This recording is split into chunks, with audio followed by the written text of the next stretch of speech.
Hey there, everybody. Tony Garcia, Michigan football writer for the Detroit Free Press, joined by my esteemed colleague, Shawn Windsor, our columnist here in the away suite, the away athletic director suite at Michigan Stadium, where Ohio State just handed it to Michigan 27-9.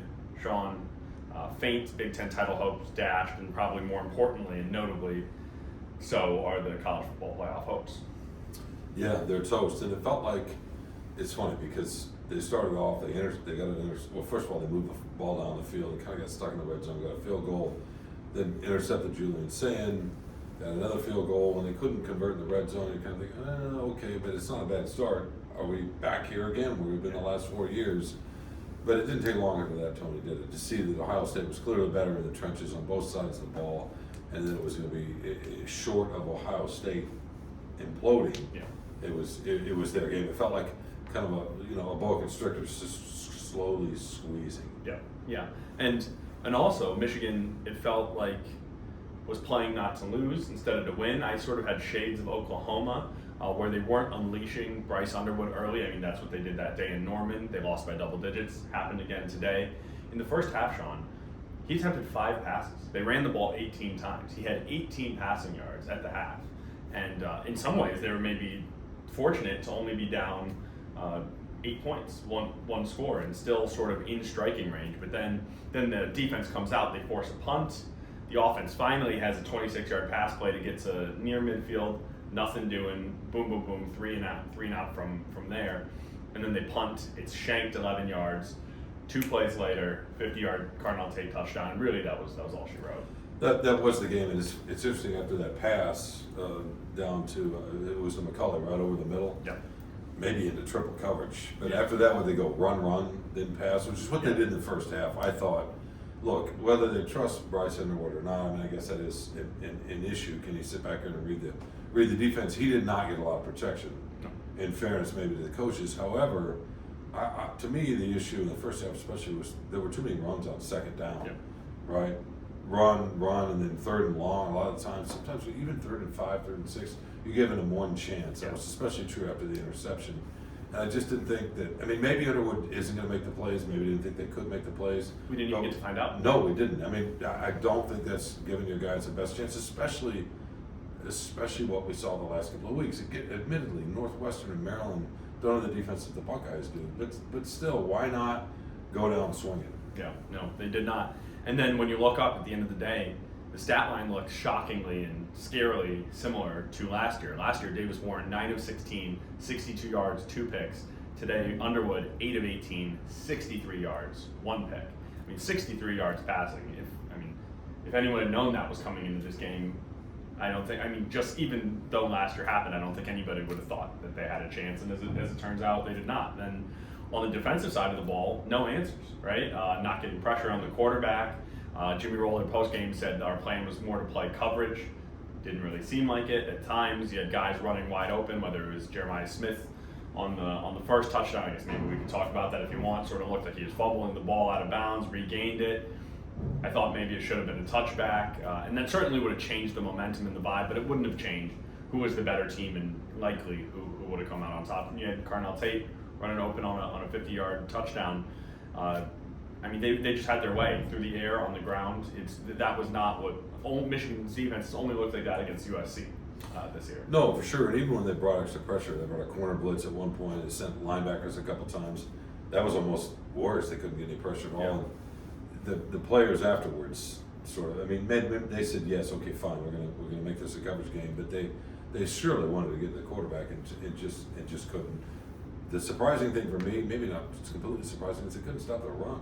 Yeah. And that hurt too, right? Yeah. No, that, to use your phrase, the boa constrictor. I mean, from the end of the 3rd quarter to the beginning of the 4th quarter, still a faint hope. It's a 2-score game, 20-play, 81-yard drive. Shawn took 12 minutes off the game, right. And that, then by the time Michigan has the ball back, feels like you've been on the sideline forever. You're down 3 scores. And then that's when the snow was really starting to come down a little more. Like you could see the accumulation on the field, and the green field had turned white. And if you're in obvious passing downs, in worse elements, with someone who hasn't gotten in a rhythm, what else is going to happen? Yeah, it's not going to happen. And I wrote this in the first column Ohio State's had more skill talent. The players that catch the ball, throw the ball, run with the ball for most of these last 4 years, right? I mean, they've been favored in 3 of the last 4 games, and Michigan has won. But it hasn't really mattered because Michigan's been equal in the trenches on both sides of the ball, or sometimes, frankly, better and more physical. And that was what was. I mean, I guess we sort of maybe kind of had an idea of that a little bit because they just haven't shown that all year to the same degree. But they seem to be maybe finding their groove a little bit lately. But to me, that's where it's most glaring. You know, Ohio State can go get a first-round receiver every single year, and it doesn't matter though if you can't get him the ball. And that's been the case the last 4 years. And just today was just a different story. Yeah, and now I think my final thought is, I mean, you kind of can't help. I mean, when you're on it's been so long since you've been on this side of it, you forget sort of the mental unraveling that comes with it, right? Because now it's like, oh boy, I mean, how are we ever gonna right this ship? Now next year now Michigan was a young team this year, freshman quarterback, freshman receiver, true freshman running back, 3 true freshman offensive linemen. So assuming you're able to keep everyone intact, there's a lot to build around, there's plenty to build off of. But then next year you got to go to Columbus, right? Like, do you feel great about those prospects? Like, you were supposed to lose last year, you were supposed to lose this year and did. I mean, it's just, and then it's like, oh boy, now it's been 2 years, and is Shawn the guy? Like, I'm not asking those questions. I'm just saying the fan psyche. You can understand how people might go there. You think?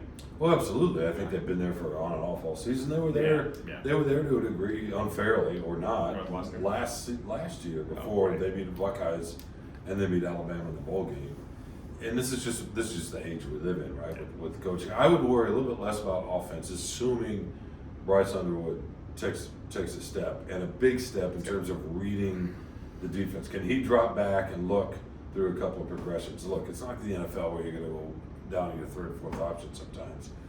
But to me, he's got to get a lot better at that. But you're right, he's surrounded by a fair amount of young talent. You could see all those guys kind of coming together. The question for me is, what are they going to look like defensively next year? I know they have maybe some promising young guys there too, but they're going to need to do some portal work to offset some pretty, as you've mentioned, on and off the last month, some pretty serious losses they're going to incur on defense. Yeah, Derek Moore, Jayshawn Barham, Rayshawn Benny, Ernest Hausman, Jimmy Rolder. I think TJ Metcalf maybe he'll come back. Rob Moore is gone, although they didn't get much from him this season just because of injuries. But and on and on it goes, right? And then some of Trey Williams, Damon Payne, some of these 1-year portal guys they brought from Bama and Clemson. No, it's going to be it's another long offseason, right? But last year you got to sort of. It didn't feel quite like the long offseason because the low was early, and then you ascended, and you felt like you had momentum going into the offseason. This year, unless they're able to get that 10th win, which Shawn Moore says will sort of be the rally cry through this month of December, and then most teams, 10-3, that's a good year. But, I mean, as he rightfully said, at Michigan there are different standards. After going to 3 straight CFPs in a 4-team field, you've now missed it twice in a row with a 12-team field. So there's a lot to answer for, and I was going to say, and I'll probably write in one of my post-game stories, it's kind of fitting that the post-game press conferences are in Chrysler, because here in Ann Arbor, where everything is normally told on the gridiron, it's hoop season, and there's a pretty good basketball team that the fans will very quickly turn their attention to. No, absolutely. It's funny. I was I shouldn't say this, but there's video. But let's just say I heard a little bit of the broadcast, the Michigan broadcast toward the end of the game, and the football broadcast, and they were talking about the basketball team, right? So it's only natural because they've got a team good enough to win the national championship. Yep. And it never felt like this team was good enough to win the national championship, right? And so that's where we stand. Thanks to Shawn for coming, and thanks for reading Freak, watching the Freak. We'll have wall-to-wall coverage. Had like 5 people here covering every angle of this game. So stay tuned. Thanks for watching.